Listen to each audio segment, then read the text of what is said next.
नमस्कार दोस्तों। देखो भैया, अपने राजस्थान हिस्ट्री की क्लास चल रही थी और उसमें अपने पढ़ रहे थे मेवाड़ रियासत।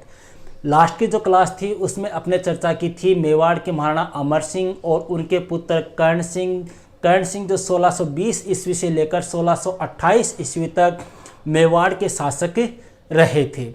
यहाँ तक की चर्चा अपने लास्ट क्लास में हो चुकी है। आज अपने बात करते हैं कर्ण सिंह के बाद में अगला जो शासक बना था मेवाड़ का, वह था जगत सिंह फर्स्ट।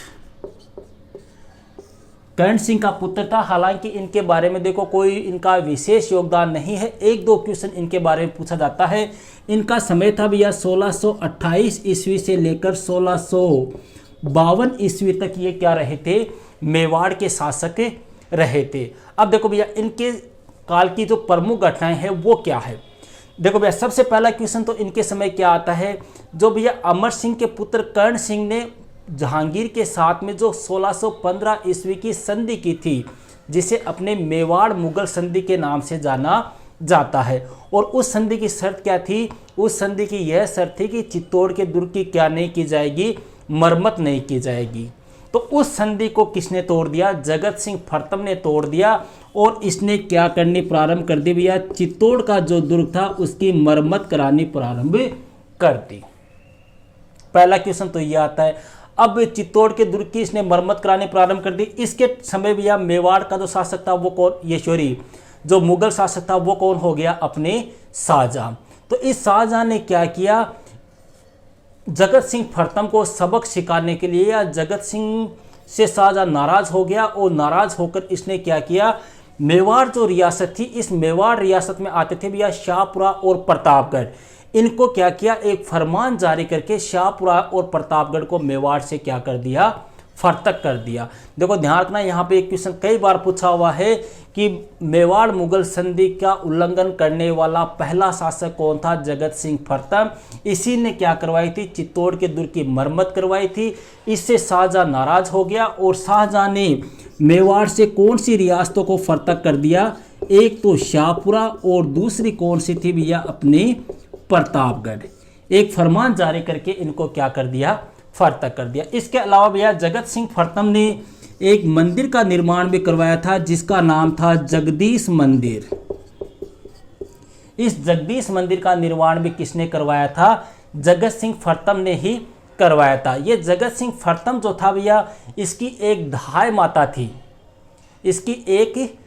माता थी, जिसका नाम था निजूबाई। इस निजूबाई ने क्या किया, इसी जगदीश मंदिर के पास में एक मंदिर और बनवाया जिसका नाम है धाय का मंदिर। ध्यान रखना भैया, धाय के मंदिर का निर्माण जो है वो किसने करवाया था, निजूबाई ने करवाया था। और ये निजूबाई कौन थी, जगत सिंह फर्तम की धाय माता। इसके अलावा भैया जगत सिंह फर्तम जो है, इसने अपने उदयपुर में जो पिछोला झील बनी हुई है, पिछोला झील जिसका निर्माण अपने राणा लाखा जो था उसके समय एक पिच्छू नामक बंजारे ने अपनी बेलों की याद में करवाया था। उस झील के किनारे इसी जगत सिंह फर्तम ने जग मंदिर का निर्माण करवाया। और एक क्वेश्चन और है इसके समय का, वह है जगन्नाथ प्रशस्ति। जगन्नाथ प्रशस्ति जो है वो भी जगत सिंह फर्तम के समय ही लिखवाई गई थी। और किसने लिखी थी, कृष्ण भट्ट।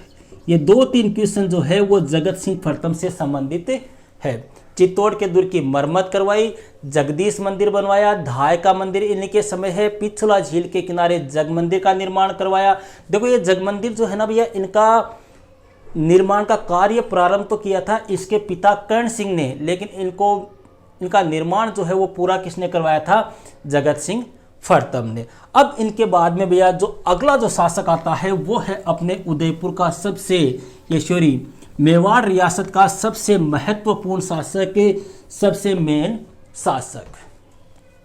अपने बात करते हैं भैया अगले शासक की, वो है अपने राज सिंह। मेवाड़ के महाराणा कौन, राज सिंह।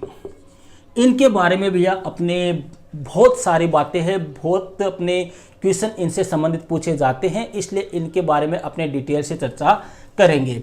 देखो 1652 ईस्वी में भैया ये शासक बने थे और 1680 ईस्वी तक यहाँ रहे थे, शासक रहे थे। मतलब 1652 से 1680 ईस्वी तक इनका शासन माना जाता है। क्यों? 1652 ईस्वी में इनके पिता जगत सिंह प्रथम की मृत्यु हो गई थी और फिर 10 अक्टूबर 1652 ईस्वी को जगत सिंह राज सिंह क्या बन गए थे? मेवाड़ रियासत के महाराणा बन गए थे। इनके काल की प्रमुख घटनाएं कौन कौन सी है भैया?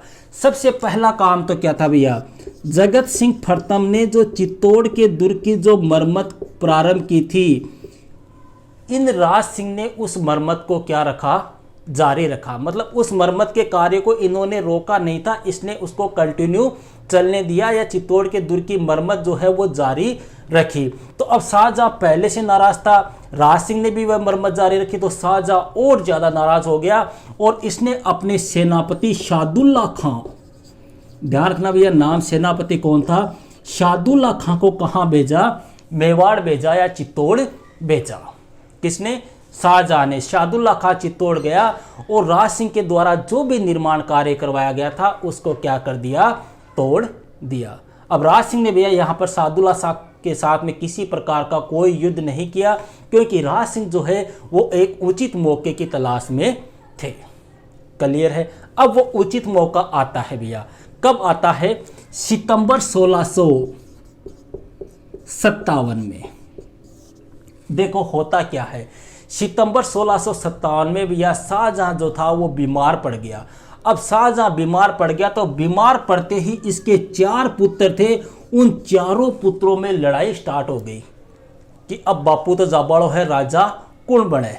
तो उन चारों पुत्रों में भैया झगड़ा स्टार्ट हो गया। वो चारों पुत्र कौन कौन थे? अपने दारा सिक्को, नाम ध्यान रखना, हालांकि मेरा पढ़ाया हुआ है ये आपको। दारा सिक्को, मुराद, सुजा और औरंगजेब, ये 4 जो पुत्र थे भैया, इन चारों पुत्रों में आपस में लड़ाई स्टार्ट हो गई। इनमें आपस में युद्ध स्टार्ट हो गया, जिन्हें अपने इतिहास में उत्तराधिकार के युद्ध के नाम से जाना जाता है।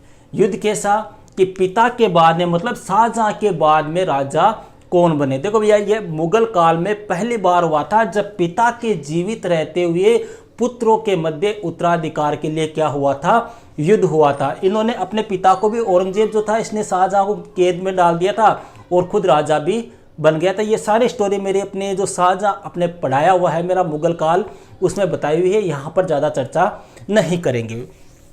तो अब देखो सितंबर 1657 ईस्वी में जो शाहजहां था वो एक प्रकार से बीमार हो गया और इसका फायदा किसने उठाया?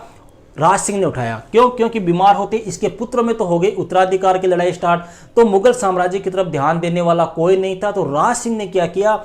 जो मुगल थाने थे उन थानों पर आक्रमण करके उनको लूटना प्रारंभ कर दिया।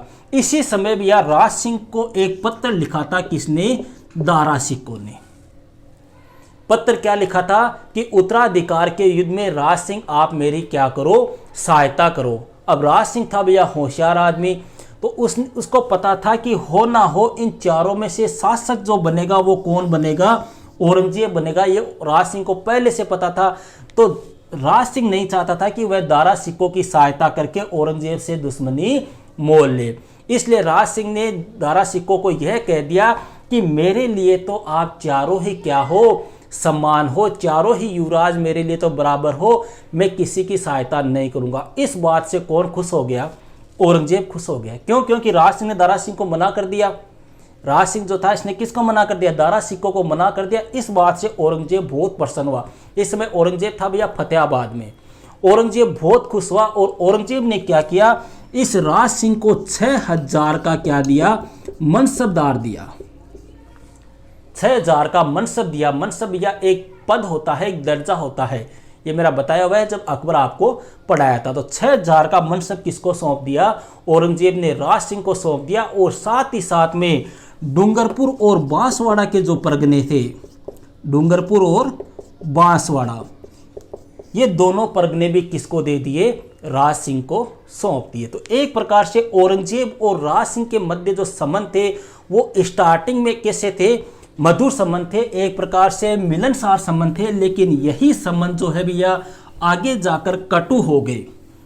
यही संबंध जो है आगे जाकर उनमें तनाव आ गया। किनमें, औरंगजेब और राज सिंह के मध्य तनाव कायम हो गया, और उस तनाव के कारण क्या थे उनकी अपने चर्चा करते हैं।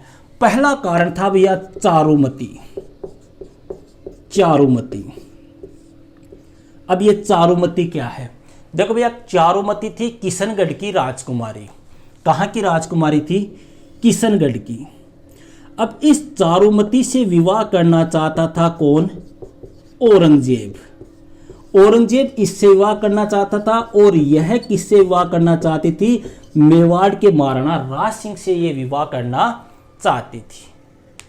मतलब चारुमती किशनगढ़ की राजकुमारी थी, यह किससे विवाह करना चाहती थी, राज सिंह के साथ विवाह करना चाहती थी, लेकिन औरंगजेब किससे विवाह करना चाहता था, चारुमती से करना चाहता था। इस बात पर भैया एक प्रकार से गर्मा गर्मी का माहौल कायम हो गया।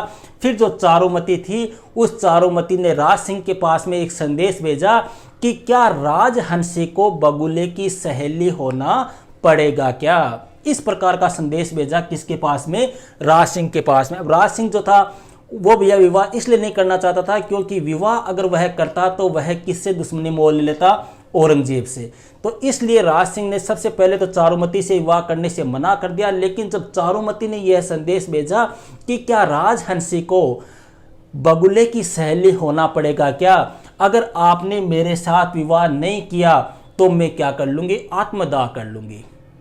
एक प्रकार से मेवाड़ के महाराणा को जैसे यह संदेश मिला, मेवाड़ के महाराणा ने चारुमती से क्या कर लिया, विवाह कर लिया। विवाह करते ही औरंगजेब और राज सिंह के मध्य क्या हो गया, तनाव प्रारंभ हो गया।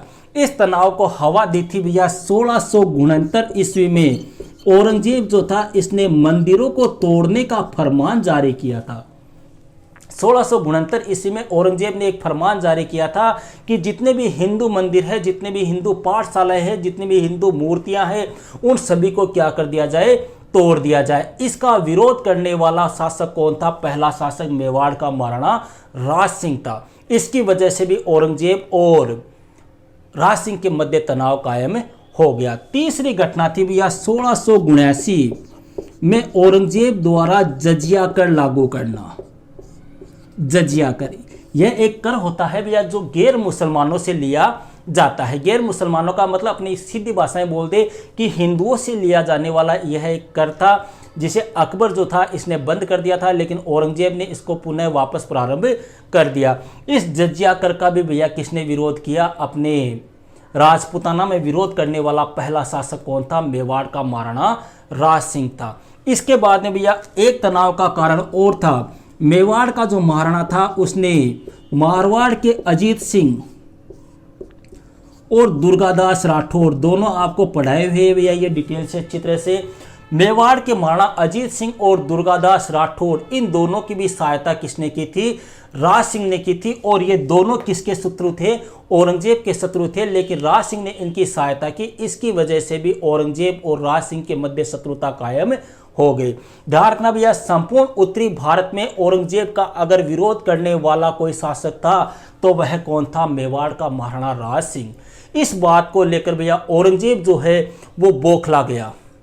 मतलब चारुमती से विवाह कर लिया, मंदिरों को तोड़ने पर भी रोक लगवा दी, जजिया कर का भी उसने विरोध कर दिया, अजीत सिंह की सहायता कर दी, दुर्गादास की सहायता कर दी। मतलब एक प्रकार से मेवाड़ और मारवाड़ में क्या बन गया था, गुट बन गया था। इस बात को लेकर औरंगजेब जो है बौखला गया। औरंगजेब एक प्रकार से क्रोधित हुआ और इसने क्या किया भैया, अपना पुत्र था, औरंगजेब का पुत्र था अकबर द्वितीय, इस अकबर द्वितीय के साथ में एक विशाल सेना भेजी। किनके ऊपर आक्रमण करने के लिए, राज सिंह और दुर्गादास राठौड़ के ऊपर आक्रमण करने के लिए यह सेना भेजी थी। और इस सेना में अकबर द्वितीय जो था इसका सेनापति किसको बनाया था, तहवर खां को। ध्यान रखना, इसको काफी बहुत ज्यादा बार ये क्वेश्चन पूछा हुआ है। अकबर द्वितीय के नेतृत्व में सेना भेजी थी 1680-81 में, और इसका सेनापति किसको बनाया था, तहवर खां। अब देखो आगे क्या होता है। अब जैसे ही अकबर द्वितीय अजीत सिंह, राज सिंह या दुर्गादास राठौड़ पर आक्रमण करने के लिए जाता है तो पाली जिला है भैया, उस पाली जिले में एक क्षेत्र पड़ता है, कस्बा है, इसका नाम है नाडोल। यहाँ पर क्या होता है, राज सिंह जो है, इस राज सिंह ने तहवर खां के साथ में एक संदेश भेजा अकबर द्वितीय के लिए। किसके साथ में? देखो 1658 ईस्वी में भैया औरंगजेब शासक बना था और कब तक रहा था? 1760 तक। और यह आक्रमण करने के लिए कब भेजा गया था? 1680-81 में। मतलब 30 साल तक तो औरंगजेब शासक रह चुका था। तो अब जब ये अकबर द्वितीय राज सिंह के ऊपर आक्रमण करने के लिए जाता है तो राज सिंह, दुर्गादास राठौड़, इन्होंने क्या किया, अकबर द्वितीय का जो सेनापति था तहवर खां, इसको एक संदेश दिया कि जाकर अकबर द्वितीय को या जो शहजादा अकबर है उसको यह संदेश दो कि हम आपको क्या बना देंगे, मुगल शासक बना देंगे, मुगल बादशाह बना देंगे, आप हमारी तरफ आ जाओ। मतलब सत्ता का लालच देकर अकबर द्वितीय को अपनी ओर मिला लिया। अकबर द्वितीय एक प्रकार से इतना होशियार आदमी था नहीं, तो इसी अकबर द्वितीय ने 1 जनवरी 1681 ईस्वी में इसी पाली जिले के नाडोल कस्बे में स्वयं को भारत का सम्राट घोषित कर दिया। इस बात का पता किसको चला? औरंगजेब को चला कि मेरा पुत्र अकबर द्वितीय जो है वो किससे मिल गया है? राजपूतों के साथ में मिल गया है। भेजा तो था इसका दमन करने के लिए राज सिंह और दुर्गादास का, लेकिन दोनों ने ही अकबर द्वितीय को अपनी ओर मिला लिया। इस बात का पता जब औरंगजेब को चला तो औरंगजेब जो है वो काफी नाराज हुआ और 15 जनवरी 1681 ईस्वी को एक विशाल सेना के साथ में औरंगजेब खुद कहां गया? राज सिंह और दुर्गादास पर आक्रमण करने के लिए गया। इस औरंगजेब ने क्या किया? सबसे पहले तो किसकी हत्या कर दी? तहवर खां की क्या कर दी? हत्या कर दी। और अब इसने औरंगजेब ने देखा कि राज सिंह और दुर्गादास राठौड़, अजीत सिंह की जो सेना है वो अपनी सेना के मुकाबले काफ़ी विशाल सेना है, तो इसने एक कूटनीति से चाल चली, एक कूटनीति लगाई। और वह कूटनीति क्या की थी? सबसे पहले तो तहवर खां को मार दिया और फिर जो अकबर द्वितीय था, देखो भैया, एक डेरा तो था अकबर द्वितीय का, एक डेरा था किसका? अपने राज सिंह का। मतलब ये 2 डेरे थे अपने। तो इस औरंगजेब ने क्या किया? राज सिंह का जो डेरा था या दुर्गादास का जो डेरा था, उस डेरे के पास में एक पत्र लिखवा कर डाल दिया कि मेरे बेटे, तूने बहुत अच्छा काम किया जो मेरे दोनों शत्रुओं को एक साथ मेरे सामने लाकर खड़ा कर दिया। अब जैसे ही यह पत्र राज सिंह और दुर्गादास ने देखा तो देखते ही वो आश्चर्यचकित हो गए कि अकबर द्वितीय ने तो हमारे साथ में क्या कर दिया है? धोखा कर दिया है। और वो राज सिंह और दुर्गादास जो है वो अकबर द्वितीय को छोड़कर वहां से चले गए। सुबह जब हुई तो अकबर द्वितीय उठा और अकबर ने देखा कि राज सिंह और दुर्गादास कोई नहीं है। तो अकबर द्वितीय ने सोचा कि हो ना हो राजपूत जो है वो कभी भी धोखा नहीं करते, राजपूत और राठौड़ जो है वो स्वामी भक्त होते हैं, कभी धोखा नहीं करते। तो अकबर द्वितीय गया राज सिंह और दुर्गादास के पास में कि आपने मेरे को साथ धोखा क्यों किया? तो राज सिंह ने वह पत्र अकबर द्वितीय को दिखाया कि यह पत्र आपने लिखा है अपने पिता को। तो अकबर द्वितीय जो था वो तुरंत उस पत्र को देखते ही समझ गया और उसने कहा कि यह पत्र मैंने नहीं लिखा है, मेरे पिता औरंगजेब के द्वारा यह एक क्या है? चाल है। तब राज सिंह और दुर्गादास जो थे ऐसा कहते हैं कि उन्होंने अकबर द्वितीय से क्षमा मांगी, या एक प्रकार से कहते हैं कि अपनी गलती का पछतावा किया और अकबर द्वितीय की क्या की? सहायता की। लेकिन भैया उसी समय 1680 ईस्वी के आसपास में औरंगजेब ये राज सिंह जो था उस राज सिंह को क्या दे दिया गया? विष दे दिया गया और कुंभलगढ़ के दुर्ग में इस राज सिंह की क्या हो गई? मृत्यु हो गई। वहीं कुंभलगढ़ के दुर्ग में इस राज सिंह की क्या बनी हुई है? छतरी बनी हुई है। अब देखो भैया, राज सिंह से संबंधित एक क्वेश्चन और आता है जो काफी मेन है। भैया ये मेवाड़ के महाराणा राज सिंह जो थे, इन्होंने अपने एक झील का निर्माण करवाया था जिसका नाम है राजसमंद झील। इस झील का निर्माण 1662 ईस्वी से लेकर 1676 ईस्वी के मध्य राजसमंद जिले में करवाया गया है। और इसमें कौन सी नदी का पानी गिरता है? गोमती नदी का पानी गिरता है। इस झील का जो उत्तरी भाग है भैया उसको नौचौकी कहा जाता है। उत्तरी भाग को क्या कहते हैं? नौचौकी कहा जाता है, जहां पर संसार की सबसे बड़ी प्रशस्ति जिसका नाम है राज प्रशस्ति, यह उत्कीर्ण की गई है। क्वेश्चन आता है राज प्रशस्ति जो है वो कौन सी झील के किनारे उत्कीर्ण है? तो कौन सी झील है? राजसमंद झील। किसके समय? राज सिंह के समय। किसने उत्कीर्ण करवाई थी या किसके द्वारा लिखी गई है यह? तो रणछोड़ भट्ट के द्वारा। देखो ध्यान रखना, अभी पिछला जो अपने पढ़ा था जगत सिंह प्रथम, उसके समय अपने बात की थी जगन्नाथ प्रशस्ति, वो किसने लिखवाई थी? कृष्ण भट्ट ने जगत सिंह प्रथम के समय। यह है अपने राज प्रशस्ति, ये किसके समय की है? राज सिंह के समय की है। रणछोड़ भट्ट के द्वारा लिखी गई है और संस्कृत भाषा में लिखी गई है। यह है क्या भैया? देखो जो 25 बड़ी बड़ी शिलाएं हैं, उन शिलाओं पर 25 शिलालेख लिखे गए हैं, वही क्या है? अपने राज प्रशस्ति है। और इस राज प्रशस्ति में क्या है? मेवाड़ राज्य का इतिहास है। तो ये थे भैया अपने मेवाड़ के महाराणा राज सिंह। नेक्स्ट वीडियो में बात करेंगे अपने अगले शासक की। That's all.